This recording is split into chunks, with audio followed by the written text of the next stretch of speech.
So the Apple Watch Series 10 is finally here, and I had some time hands-on with it, and I have to say, it is so incredibly thin and so incredibly light. It's really hard to capture that on video and really show just how different it is, but for something that you're wearing all the time, maybe if you're sleeping with it, just that much thinner and that much lighter can make a huge difference. Similarly, if you're running or doing any other workout, like thinner and lighter is better. If you're wearing long sleeves, again, like I'm wearing a Garmin watch right here, and I can never really pull my sleeves over that. So thinner and lighter seems like a subtle incremental improvement, but it is a massive step, honestly, when you're wearing this watch. Additionally, even though it is thinner and lighter, we have a bigger display, and there's two different sizes here, the 42 and the 46 millimeter. But on the 46 millimeter, even though this is a lighter, thinner watch, the display is actually bigger than the Apple Watch Ultra 2, which I think is really quite impressive when you actually look at what this device is. But other than that, that's kind of the surface level, what's different about this watch. But there's a lot of other things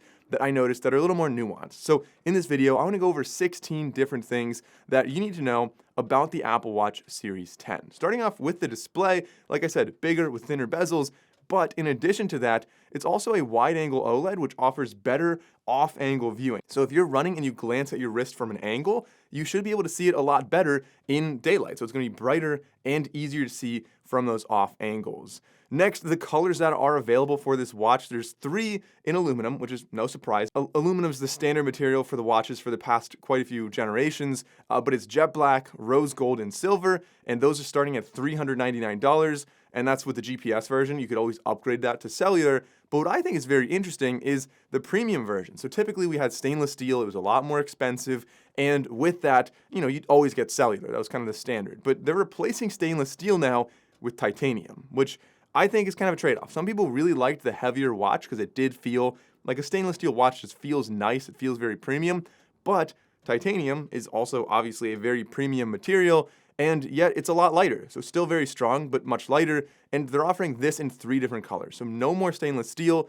Now titanium is the premium option here, available in natural, gold, and slate. These are $699, and they all come with GPS and cellular, so not just GPS.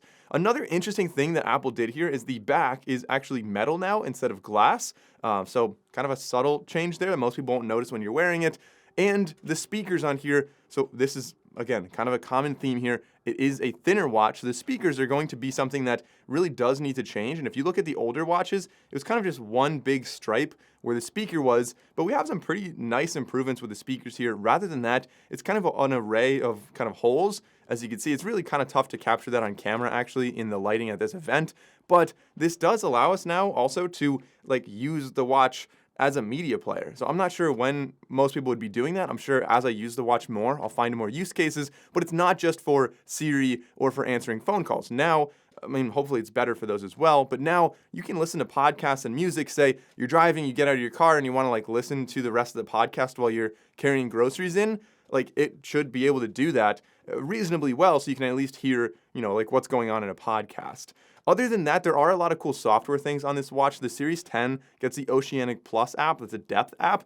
It goes up to 20 feet deep, so you no longer do you have to get the Apple Watch Ultra if you're doing a lot of snorkeling or just kind of low-level casual diving at your lake house or something like that. It'll automatically turn on when you go in the water as you start to go down. It tells you the water temperature, and of course it's going to tell you some depth statistics, how deep you are, what the deepest you went was, and different things like that. Speaking of kind of aquatic nautical things, anyone who goes surfing or fishing in general would really like the Tides app, which is really cool. I've kind of been playing around with it. I believe it gives you either 7 or 10 days, so pretty long forecast for the tides there. You can go through and check out what the swell is, when the sunrise and sunset is, and can really kind of map out when you want to go surfing or when you want to go out and do whatever you're doing in any kind of salt water like that. Also, kayak and canoe, you can now show a route map as well as your speed, so it should be able to help you stay on course if you're trying to navigate somewhere on a kayak. I think maybe a rowboat would probably be a good example of that, or if you're doing crew, any kind of rowing like that. I think that'd be pretty cool. Again, not something I do a ton of, but I am excited to try that out. I do have a kayak, and I will definitely be testing that. The big feature here, I actually can't believe I haven't mentioned this yet in the video, is actually sleep apnea detection. Now, this is something that we've kind of been seeing on more smart rings, more smart watches. This is the year of sleep apnea detection, which I'm all for. I'm really happy about it. So many people have it. I think it's like 80% of people are undiagnosed with sleep apnea, like the people who have it. And it's like 25% of men or some crazy number like that. A lot of people have it, and most people don't know about it, and it can really affect your health. So from what I understand, I was told this uses the accelerometer to determine the sleep disturbances throughout the night. I think that's what they're doing. I would really be surprised if they weren't using the SpO2 sensor, but in the United States with the whole Masimo thing, I think that's like, I don't know exactly where they are on that, if they're going to settle soon.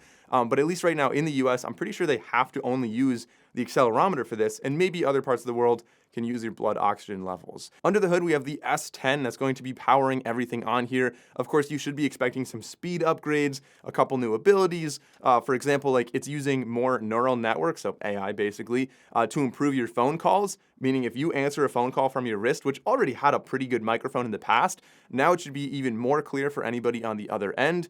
We also have faster charging on here. So even though we're getting the same battery life of 18 hours, which is, I don't know, people, like it's a popular watch. People are used to that. I wish it was longer. Like this Garmin watch has like a 14-day battery life. So that's definitely a trade-off if you're using an everyday smartwatch like the Galaxy Watch, Pixel Watch, Apple Watch. But what I'm happy about here is the faster charging. So in 30 minutes, you get 80% charge, which should get you through a whole day, which means if you take this off while you shower and like brush your teeth and I don't know, whatever, 30 minutes is not that long, you should be good to go for the day, which means you can sleep with this watch and not have to charge it all night. Other cool software features they added, the Smart Stack is now improved to add new widgets and kind of change throughout the day. So I think the example they gave was if a rainstorm is coming, it'll bring that to the top of your Smart Stack and show you the weather and kind of just be more adaptive and more useful without you having to go through and check every single item in your stack. There's some other new watch faces as well, like the new Photos face should curate like the best photos, again, using AI on the back end. There's other new watch faces too. I'm not a big I don't know, that's just a little software thing. If you like the watch face, it's cool, but I don't know, doesn't really matter much to me. There is a Translate app, again, another, like AI is such a big thing for all these new tech launches this year, but that's coming to this watch too, right? Apple's now launching the Translate app on the watch, a little bit more convenient if you're trying to just talk to somebody, I don't know, like an Airbnb host in another country or something like that, could be convenient to have on your watch. So yeah, that's a summary of the Apple Watch Series 10. A lot of incremental changes to the watch that, although some people might say, oh, it's the same watch as before, I think it actually is quite different. I'm excited to use it and really get it in the studio, do a lot more testing for the accuracy of the GPS and the heart rate, as well as test out the sleep apnea and other tracking that this thing has. I'm very excited about it. I think it's really a step in the right direction. Apple Watches, for a while, have been kind of considered in the forefront of smartwatches. I personally think that there's a lot they do right, especially from the software aspects.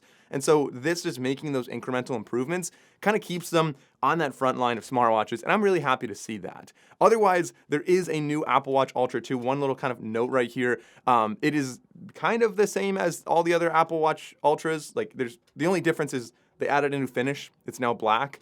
So it's titanium, black finish. Looks really nice in my opinion, actually my favorite one. But again, I will be testing that in the future. I'll probably be comparing it because there's always new feature updates dropping. So again, like the Tides app and things like that were added to the Watch Ultra 2 as well. But like the older Watch Ultra 2s should also be getting that as a software update. So if you enjoyed this video and you want to know more about the Apple Watch Series 10, be sure to get subscribed. I will be doing a lot of comparisons, and let me know in the comments below what I should actually compare this watch to. Thanks for watching, and I'll see you in the next video.